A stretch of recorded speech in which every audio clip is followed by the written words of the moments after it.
O Enem é uma das únicas provas do mundo que não tem um sistema de correção baseado na teoria clássica dos testes, que é aquela contagem bruta de questões que a pessoa acertou na prova. Entender o TRI, que é a teoria de resposta ao item, um modelo estatístico de correção de prova utilizado no Enem, é fundamental para que você tenha uma boa estratégia de prova. Mas antes de te explicar sobre isso, já se inscreve no canal e ativa o sininho para você receber tudo que a gente faz por aqui.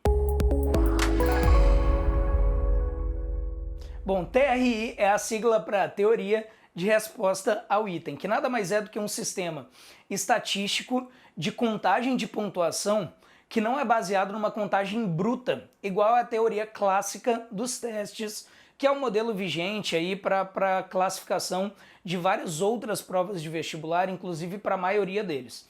Na teoria clássica dos testes, você tem uma contagem de cada questão acertada pelo aluno com o mesmo valor das outras. Então, não importa na teoria clássica de testes qual foi a questão que você acertou, mas conta o conjunto, cara, ou seja, quantas questões você acertou no final. E aí eu sei que você deve se perguntar o seguinte, mas por que o Enem não usa isso, cara? É tão mais fácil de entender a teoria clássica de testes. E na verdade, filhote, o negócio é o seguinte, o Enem é uma prova para 5 milhões de pessoas anualmente. E quando você conta o acerto das pessoas por teoria clássica dos testes num universo de 5 milhões de candidatos, você tem muita repetição de cada nota. Para você ter ideia, cerca de 30 acertos, a gente tem mais de 190 mil pessoas com aquele mesmo número de acertos. Então, em 30, 31, 32, mais de 200 mil pessoas, 180 mil pessoas têm o mesmo número de acertos. E aí fica muito complicado diferenciar uma pessoa da outra num universo tão grande. Agora, o TRI é um modelo de contagem de pontos que vem exatamente para isso. Ele conta dois fatores, cara. Primeiro, o número de questões que você acertou, só que além do número de questões que você acertou, ele tem uma contagem da sua coerência pedagógica. Esse índice de coerência pedagógica é um índice que mede quão coerente foram seus acertos. Eu vou tentar te explicar o que eles usam como indicativo de coerência para você entender como é a nota final. Então a gente tem um universo de 5 milhões de pessoas que fazem a prova e essas pessoas acertam números totais de questões diferentes. Naturalmente, cara, você já viu no outro vídeo que o Enem não é baseado, as questões do Enem não são baseadas em conteúdos, mas são baseados em habilidades. Então é natural pensar que as pessoas vão acertar mais as questões que têm habilidades mais simples, mais fáceis sendo cobradas. Então, daquele universo de 180 questões que caem na prova objetiva do Enem, você tem questões ali que tem 50% de acerto, ou seja, que 2 milhões de pessoas acertaram. Mas você tem outras questões ali que tem 9% de acerto, 10% de acerto, menos até do que a probabilidade simples de chutar qualquer letra e acertar aquela questão. E isso é porque as habilidades que são cobradas variam entre habilidades mais fáceis até habilidades mais difíceis. E é assim que a gente começa o cálculo do TRI, entendendo qual foi a porcentagem de acerto de cada uma das questões da prova. Essa porcentagem de acerto, galera, é baseada em cada área do conhecimento, tudo bem? Então, ó, existe um cálculo de TRI para linguagens e códigos, existe um cálculo de TRI separado para ciências humanas, por exemplo, assim como matemática e suas tecnologias e ciências da natureza. Cada uma dessas áreas vai ser feito um índice de acerto de cada uma das questões que apareceram na prova para os brasileiros que fizeram. E aí, com esse índice de acerto, se monta a famosa régua do Enem. O que é a régua do Enem, cara? É uma estimativa de 0% a 100% e eles colocam as questões exatamente na porcentagem de acerto que elas tiveram.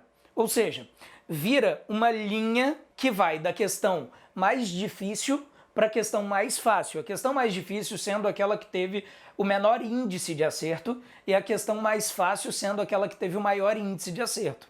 E aí, eles começam a calcular sua nota baseado nisso. Por exemplo, se você acertou das 45 questões de matemática, 25 questões, O que é o mais coerente, velho? O que é mais coerente é que você tenha acertado as 25 questões mais fáceis da prova. Quando você foge desse padrão, eles começam a diminuir a sua nota, contando que algumas das questões difíceis que você acertou, que teoricamente você não teria capacidade porque você errou questões mais fáceis que aquelas, eles consideram como chute. E o TRI, na verdade, é uma forma de diminuir a importância dos acertos por chute. O que eles querem fazer é basicamente pegar aquela questão que você acertou na cagada, no chute, e diminuir a pontuação que você vai ganhar com ela. Na verdade, o TRI não tira nada da pontuação que você ganhou pelas questões fáceis que você acertou. Ele diminui a sua pontuação por acertar questões mais difíceis da prova. Vamos lá, cara. Quem é a pessoa que tira a maior pontuação com 25 acertos em matemática, por exemplo? A pessoa que tira a maior pontuação é a pessoa que acertou as 25 questões mais fáceis da prova. E, pensando que isso possa ter acontecido, a pessoa que tira a menor nota com 25 acertos é aquela que acertou as 25 questões mais difíceis da prova. Cara, então vamos lá, ó, para a parte mais impressionante de todas. Quando a gente fala que tem variação, vocês não levam a gente a sério, né? Então, música de tensão, edição, para falar o dado certo para eles. Ó, no ano passado, no Enem de 2019, a gente teve uma variação com 25 acertos em matemática de 670 pontos até 785. É isso mesmo que você tá ouvindo, cara. 670 pontos a 785. Essa variação pode ser muito grande e é por isso que na prova do Enem importa mais o que você acerta, quais questões você acerta, do que quantas questões você acerta puramente. E é o TRI também que explica um outro fator que eu sei que muita gente não entende, sei que tem várias coisas falando errado sobre isso por aí na internet. Deixa eu te explicar logo para você nunca mais ter dúvida. A nota das áreas que tem a prova objetiva no Enem, ela não varia de 0 a 1000. Como é uma estimativa estatística, cara, essa nota quase nunca chega a 1000.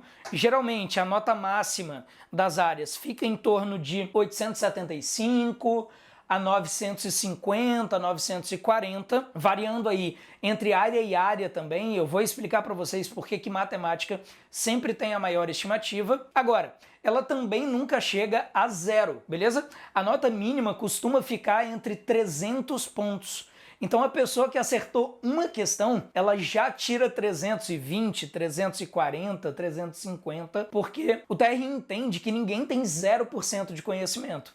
Tudo bem? Agora, para explicar para vocês por que matemática tem disparado a nota maior de todas pelo TRI. Matemática, inclusive, já passou de 1000 pontos, tá, galera? A gente está falando que o TRI não varia de 0 a 1000 e ela, inclusive, pode passar de 1000. Em 2018, cara, foi um ano que a nota de matemática foi até 1008 pontos. Então, assim, variou até para cima da nota 1000 aí, que todo mundo considera sendo a maior. E o motivo de matemática ter esse índice muito maior do que linguagem, ciências humanas e ciências da natureza, é porque a matemática é uma área que as pessoas tendem a errar mais. Então, o índice geral de acerto da prova é muito mais baixo quando comparado às outras áreas. E isso faz com que uma pessoa que acertou 30 questões, por exemplo, esteja muito distante do número médio de acerto dos brasileiros. Só para vocês entenderem, cara, a média de acertos de matemática costuma girar em torno de 14 a 16 pontos, enquanto a média de linguagens, por exemplo, gira em torno de 24 questões, 25 questões. Então, para uma pessoa que tirou 30 em linguagens, ela só está a 6 pontos, 5 pontos do número médio de acertos do Brasil. Mas para matemática não, cara. Para matemática ela está a 15 pontos. E isso faz com que ela seja muito mais valorizada. É por isso que as áreas que têm o maior índice do TRI associado a elas são matemática e ciências da natureza, que são exatamente as áreas que têm um percentual de acerto menor. E é com base nisso, cara, no TRI, que você tem que montar a sua estratégia de aprovação, entendendo não só o número de questões que você tem acertado em cada prova, mas também o nível de acerto daquelas questões para entender se a sua coerência pedagógica está boa ou está ruim. E aí você vai conseguir entender se a sua nota está subindo ou se mesmo aumentando o número de questões que você acerta, você está ficando estagnado em termos de nota. E aí eu tenho uma dica para vocês, cara. A gente tem um portal chamado trienem.com, que calcula o TRI para vocês com base nas provas antigas do Enem. E a gente já te falou, cara, que você precisa usar as provas antigas do Enem para entender como o Enem funciona e conseguir melhorar a sua nota nessa prova. Então, toda vez que fizer uma prova antiga do Enem, acessa trienem.com, porque lá você vai conseguir calcular seu TRI em cada área e entender como é que está seu coeficiente pedagógico, beleza? Ó, espero que vocês tenham entendido e acompanhe a gente para os próximos vídeos, por favor. Beijão!